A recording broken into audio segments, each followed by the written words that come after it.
HEX is actually designed as a CD, or what we call in Australia term deposit, where you can actually lock up your HEX and earn a yield. Then you can get up to 38% return a year. So the yield is paid out of the inflation.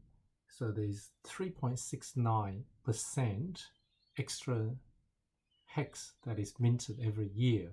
And those extra HEX, which is what we call the inflation of 3.69%, is paid to those who choose to lock up their HEX. Now, the way the yield is paid out is calculated based on the number of T-share. So a good site to look at the T-share rate or the yield is this site here, hexcal.net. So obviously hex.com is a site that you can read all about. This is good to work out how to calculate the yield. So this T-share rate here goes up every day. So every time some stakes in this will end, the T-share rate jumps up. So at the moment, it takes 29,012 HEX to get a T-share. So if you stake that for a day, you will get one T-share down here. And each T-share pays, on average, 6.5 HEX per day per T-share. And that rate can go up and down depending on how many people stake.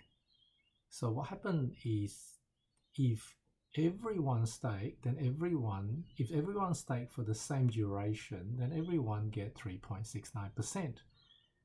But at the moment, only 1/10 of the stake holder or HEX holder stake the HEX. So which means we get 10 times the yield, because all the inflation is only paid to 10% of the staker, 10% of the HEX holder, because only 10% choose to stake. The other 90% choose not to. So if you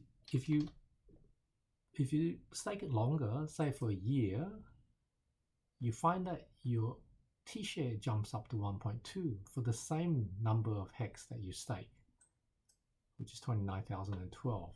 And that's because this protocol incentivizes to stake longer. So every year that you stake longer, you get 20%. It's as if you get 20% more T-share. And T-share is your money printer. So the more T-share you have, the higher your yield is. So obviously 1.2 is going to give you more HEX per day.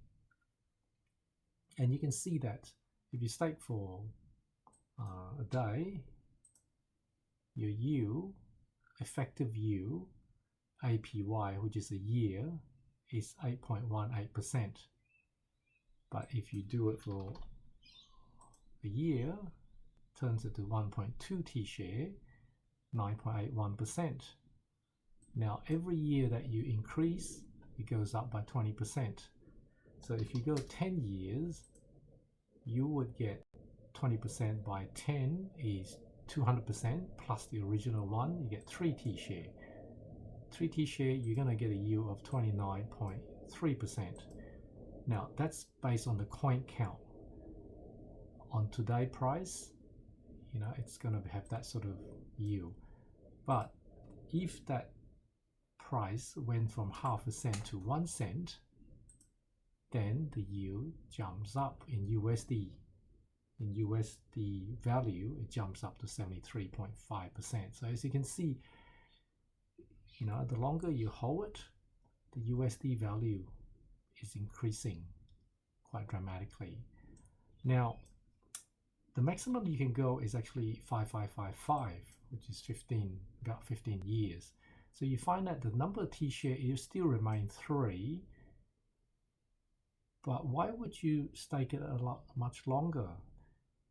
That's because after 10 years, it kept at 3 T-share. However, because your T-share is your money printer and it produces that yield, you want to hold on to the maximum number of T-share as possible, as long as possible. Because every time your stake ends, and if you get your principal and your interest and restake it, you're not going to get the same amount of T-share because that T-share rate is constantly going up. So if you go to this website here, go.hex.com, so you can see that the T-share rate, and then under Hex here,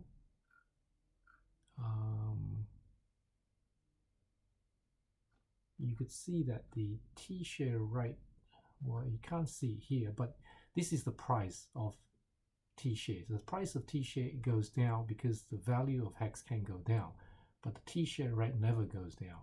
The number of Hex required to get a T-share, that rate is always going up.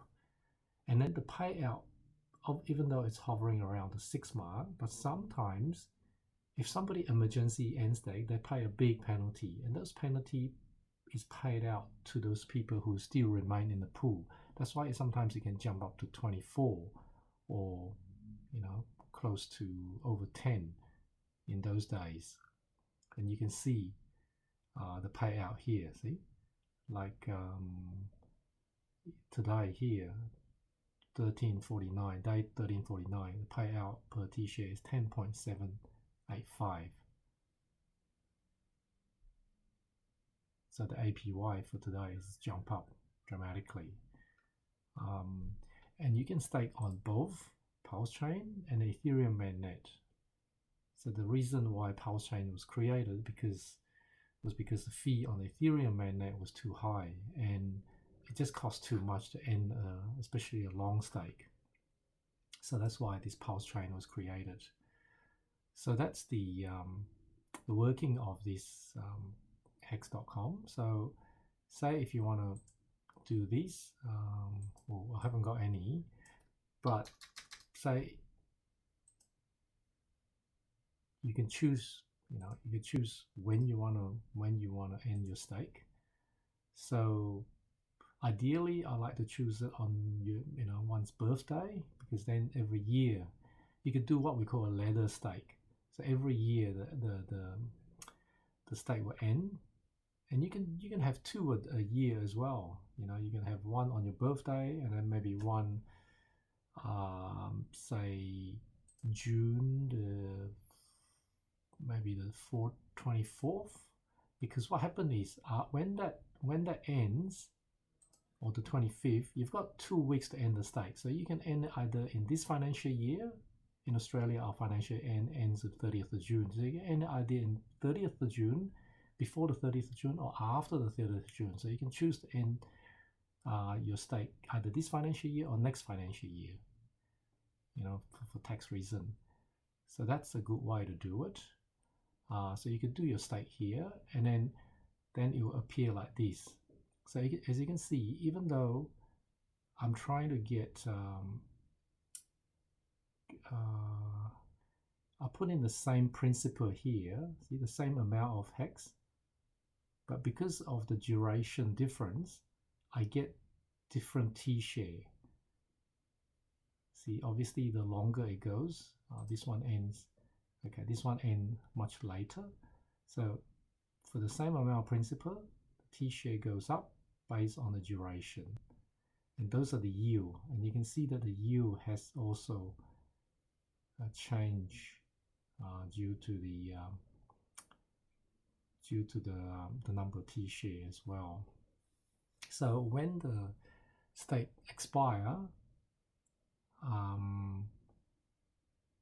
it goes black. That button goes black, and this is where you can end your stake.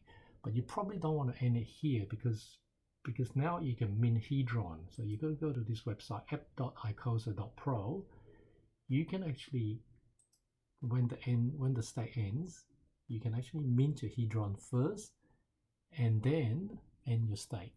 So it's a little bit of bonus towards the end.